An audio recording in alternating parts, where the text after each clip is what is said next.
Be about a third into page Mamhei. The line begins with the word hanekudah.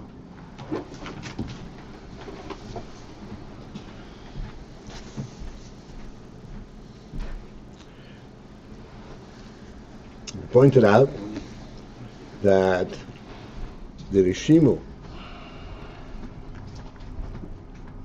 which is the allusion, the impression that was left after the tzimtzum, essentially this is a trace left from the oyer shelifnei hatzimtzum. In other words, it has inherently the qualities of oyer shelifnei hatzimtzum, except it's in a very reduced manner. It does not show its infinity, its bli gvul, its ein sof, but it is of the same principle. This is in general, in the general gilui of Nolakus, and similarly, this is reflected also on more specific level when they come down further to actual creation and surfacing of worlds themselves. Now, the first point is in Atzilus, where it also becomes it comes through in the form of Chochmah Atzilus, where there is the Yud Shem Havaya, and we explain that Shem Havaya this represents a whole order of Hishtalshus, Chochmah, Bina, Yud K, and then Vav K, the Amshocha, the Spheres, and K and Malchus. This is a whole structure of how Lukus comes down through a structured process.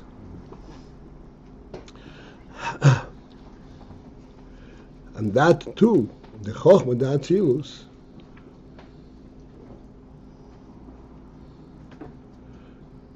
and actually Atzilus in general, this is like the nekudah that remains after the tzimtzum.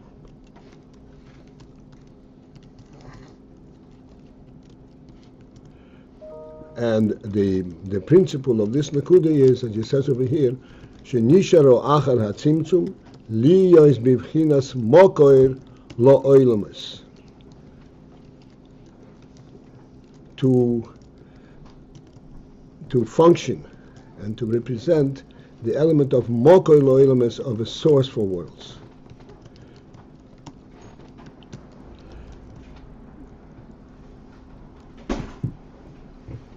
This term, bivchinas mokoir lo oilamus,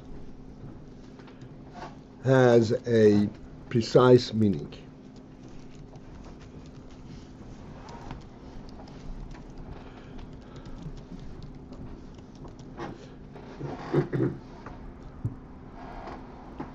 In order that there be worlds, there are two stages.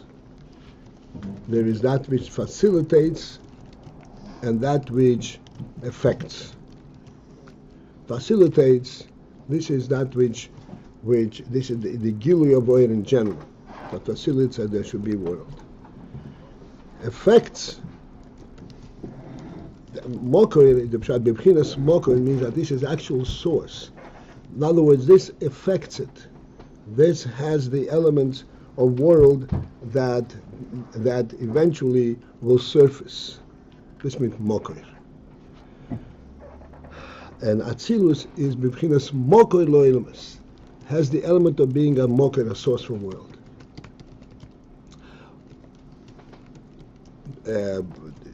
But just very briefly, Atzilus has a kind of a paradoxical reference. On the one hand, we say that this is a world, oilam, and in the world there's an order, Hishtalshos within Atzilus, there's different spheres, 10 spheres. All that is a worldly reference, that there are 10 spheres, 10 elements, and one is a recipient of the other. On the other hand, we say Atzilus is not really a world in this full sense of the word. It's not a world means it's not really a creation, because it's only a gili. It reveals what was there before. It's what's called gili hahelam, revealing that which was earlier concealed.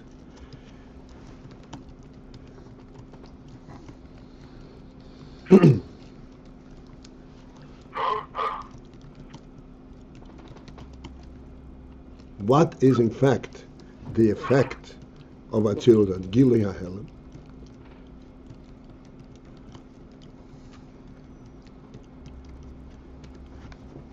In simple terms, that we can actually relate to,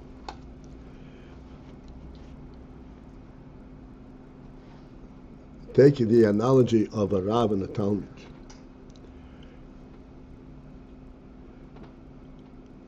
The Rav himself also has to reveal within himself the chokhmah that he has, which he's drawn from his nefesh, as we said. Chokhmah is sorry. I did no, call I'm just taking a photograph.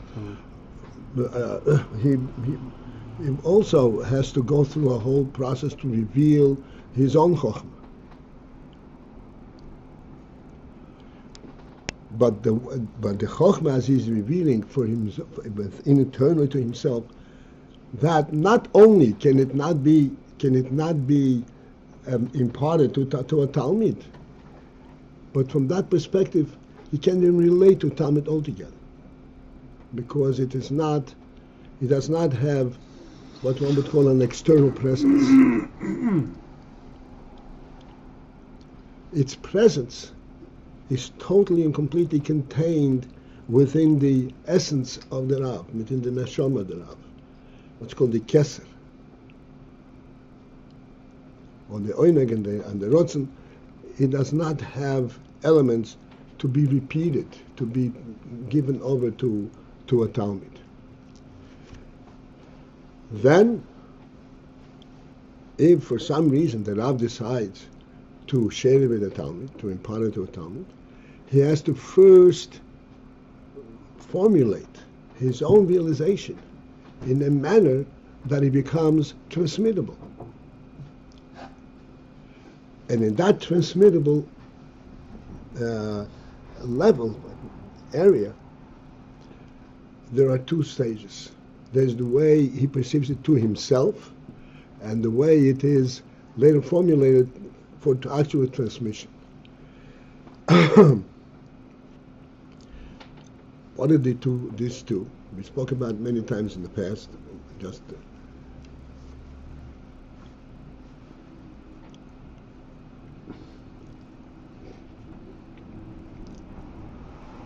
to himself, he has to focus in on the various elements that he is realizing that he possesses, and identify, oh yeah, this is something which really can be transmitted, can be repeated. It can be put into kedem, so to speak, in oisis.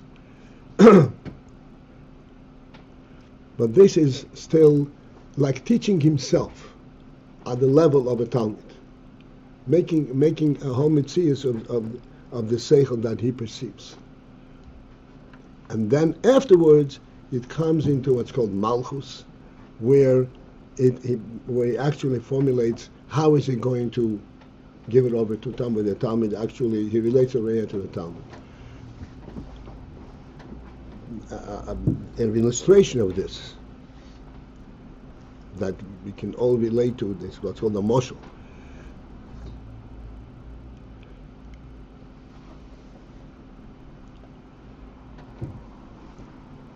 Like we said many times, if somebody is up on a high hill or on the Empire State Building and he sees a panorama, he does not, at that moment, focus in and see, what am I seeing? He's just impressed by the entire view.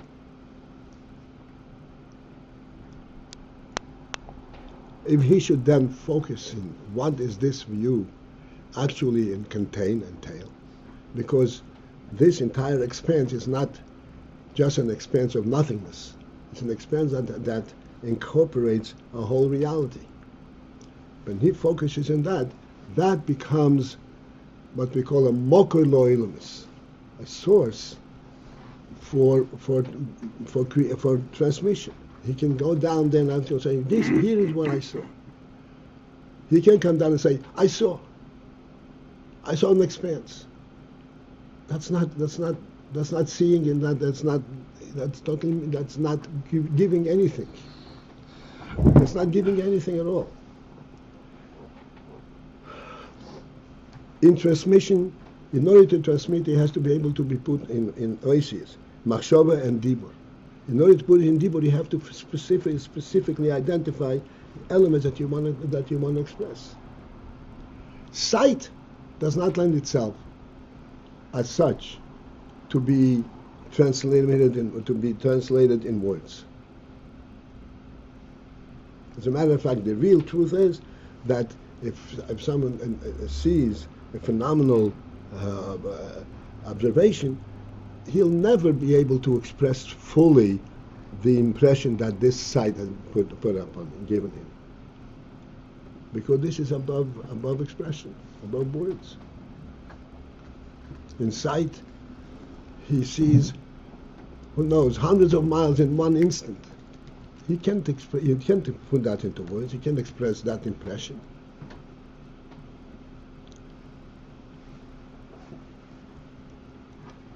The reason he's able to see it in one instant is because this is the element of Chokhmah. And what is the element of Chokhmah? Chokhmah senses the truth of that which is higher than Chokhmah. In Gashmis, in the world, you say, I saw a house. A house has to consist of walls, a foundation, has to have a structure. But above that, I saw a house. A house over there means something totally different. I saw a kind of a house on the reality level, as we always speak. There, he doesn't have a foundation, doesn't have walls. It's part of the overall reality that he is observing. This is the way it is in Chokhmah, and this is what Atzilus is. Atzilus is called Olam Ha'elakus. Olam Ha'elakus, a godly world. Now, we speak many times that godliness and world are very, very different from one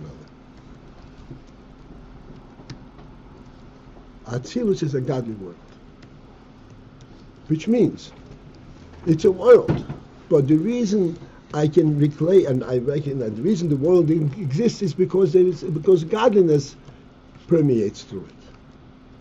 Our world exists because it's a world. It has a whole structure. It has a ground, and it has walls, and it has fully development. Something that this house stands on its own.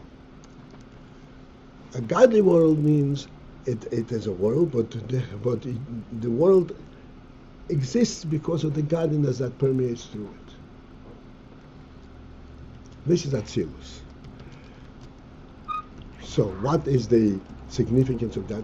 It's almost insignificant, because while it is elokus, but it already facilitates, it also brings about, it is in a state of being a mokor lo'ilamis, a source for world, because it can identify ultimately that which can be transmitted to world. So the word mokor lo'ilamis are very specific words that it actually can focus in on world and reveal the inyonim that contain Atzilus on the worldly level, not on the godly level, but on the worldly level. So this is what we're saying over here.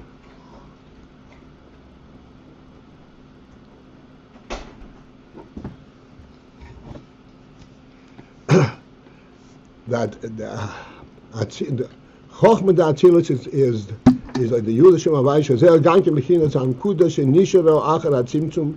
This is also the hanekudah that remained after the tzimtzum. And we explained what is the significance of that. That which remains after the tzimtzum means that inherently it is something which is higher than world. Liya is b'bchinas moket lo ilams.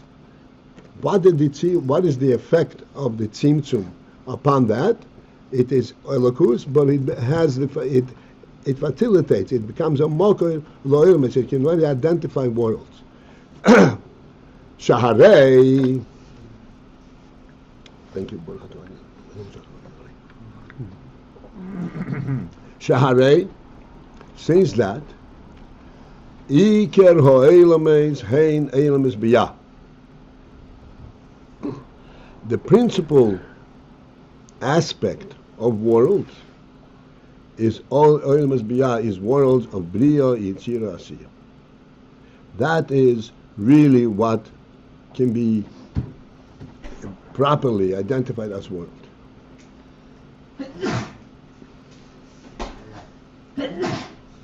Atzilus, and Atzilus, even though we say Atzilus, Atzilus is not really a world. Hu ha'memutza ben Eir Ein Sof le'elamus. It is like the intermediary between Oir and Sof, which is totally distant from world. Le'olamus, between Oir and Sof and Elamus, it is the bridge, that the connector between Oir and Sof and worlds. Now the Rebbe explains. Because what that is in the Inyan, which means what does Atzilus really stand for? Who bechin as his galus the Ein Sof boru. It is the aspect of his galus of Ein Sof. This is the Inyan of Atzilus.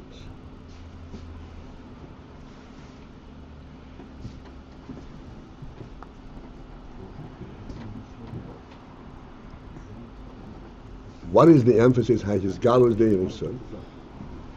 Emphasis is it is not a novel creation. It is Oir Ein Sof in essence the way it is before, except that in Atzilus that which is Oir Ein Sof comes to surface. That which is contained within the Ein Sof comes to surface. That means his galus the Ein Sof. Sharei l'mayla me'Atzilus. Since that above Atzilus, hakoil hu b'bchinas helem adai. Everything is still b'bchinas helem in the realm of helem. In other words, there is everything before that. Before Atzilus. There is a Kislev, there is a Rotzen and Learning, as we saying, then everything is contained, but it is b'bchinas helem. It is in the state of helem. Helem means that there is an overall reality that covers up completely the content therein.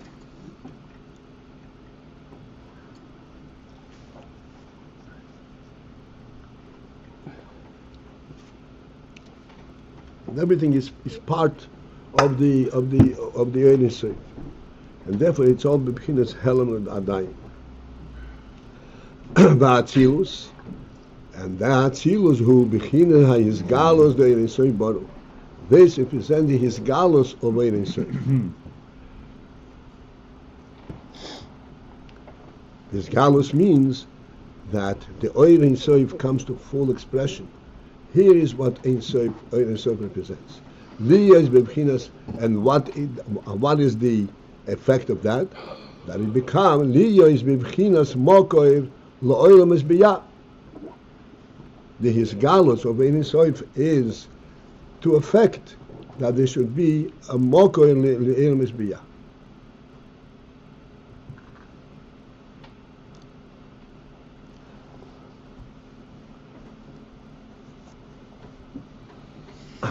A mokoir for worlds was called bria yitzira asiyah.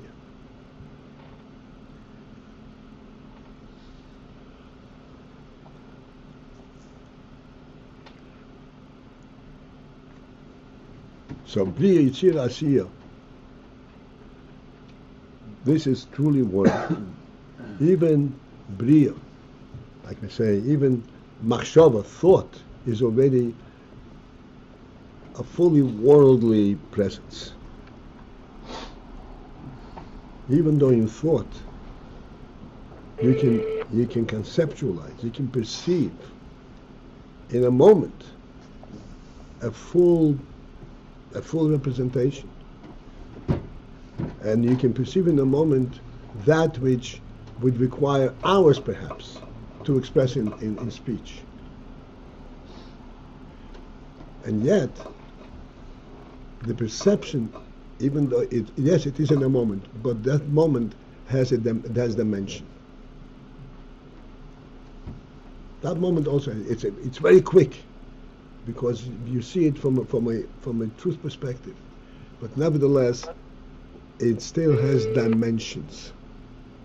This is why ultimately you can put it into words.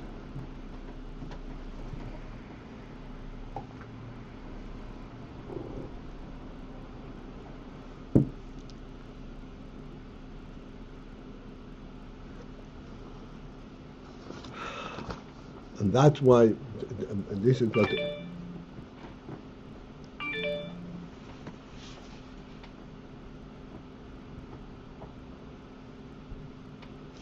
this is why this is the real meaning of oilness, world. World means you can represent anything in world, but it has to be represented. Like the Rebbe says that in oil has to have mokum and zman. L'maylo matol dalet sikhu. And the zman has past, present, and future. That is a prerequisite for anything to be referred to in the category of world.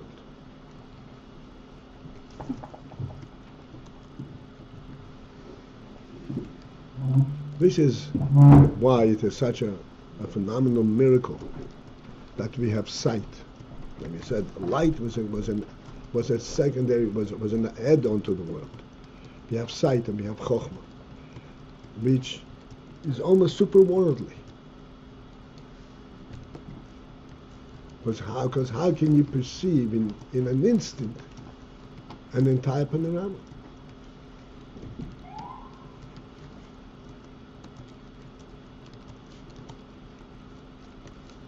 Nevertheless, even that really is part of world, at least at our level, it's part of world, because we perceive the entire panorama by observing all the details that are in it. So despite that, there is enormous clarity and speed, but nevertheless we observe its content. And this is why this is in the category of world. And in order to facilitate the whole phenomenon of world, there has to be this mamutza, this intermediary, that's called Atzilus. That doesn't really, does that account for Chokhmah too? This is what we said. In the world, yes. The panorama is made up, is composite, Chokhmah too? Yeah. Uh-huh. Absolutely.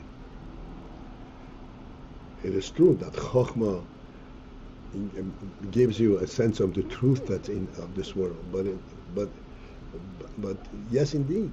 If not for Chokhmah, it wouldn't be real. Not for Chokhmah wouldn't be real. Right, but how's Chokhmah in any way worldly? Because it's a spark. It's a spark. Because it does have. It does have content.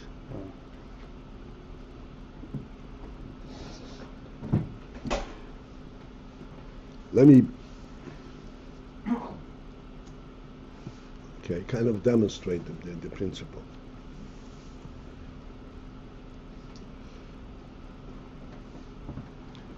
You look at this table, or on the room, but it's easier to focus when you'll be able to talk. You look at this table. And you see it really at two levels. On the one hand, you see, on the lower level, you see a saber, another saber, and all kinds of different things, all kinds of the details. And around the table are sitting people.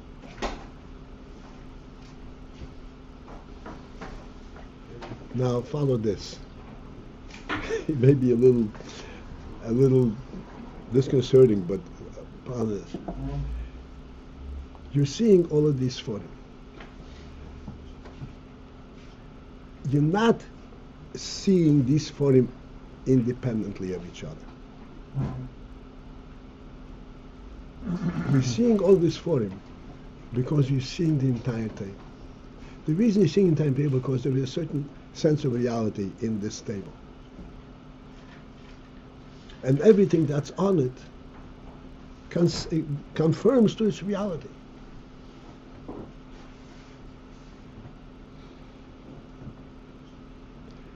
This is the element of Chokhmah. It does consist of many Sforim. But if not for Chokhmah, you would not see many Sforim. You see one Sefer, another Sefer, another Sefer. There would be no many Sforim.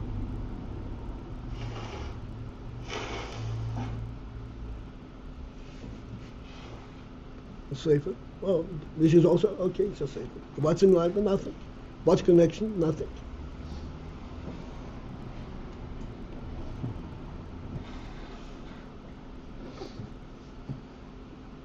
That's all I'm saying. This is Chokhmah. This is why you say that time to daven, the guy says. This is what we say, that from a worldly perspective, one and one is two ones. They have nothing to do with each other. How do they become two? They become two only because they have Chokhmah. That seems to strengthen the point that Chokhmah does not have content. That it is the nothingness that makes one and one two. No, it's not the nothingness. That's what you explained many times. Nothing is as do nothing. It is the focusing and mokin loyalness. Yes, it does present something. We said many times that after the tzimtzum there was cholol or mokim poni. And we pointed out there's a big difference between these two expressions. Cholol means nothingness. Mokum poni means something. Yeah, mokum poni is like a table is a place. Mm-hmm. It's a vacant place, but it's not nothingness. It's a place with the focus. The Chokhmah has content or not? It seems beyond. Yeah, that's what I'm saying. It has content, but it's not built by content. Sure. It builds a content. It's not built by content. Bina is built by content. If you want to express it, how many Sforim, how many people were on the table? That's how you express it. The Chokhmah is not to say there were books and people.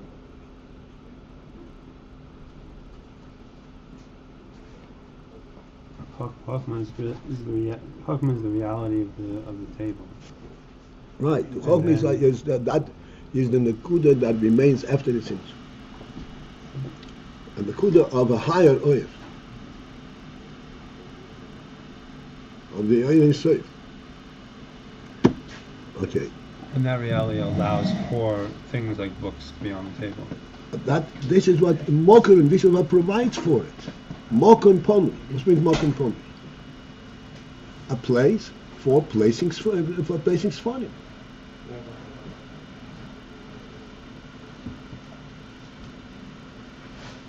Not vacancy.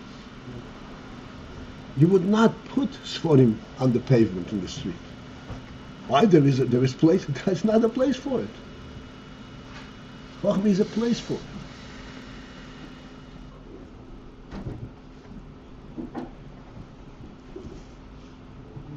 More to speak about and even more to think about. Have a good day. Have a good day.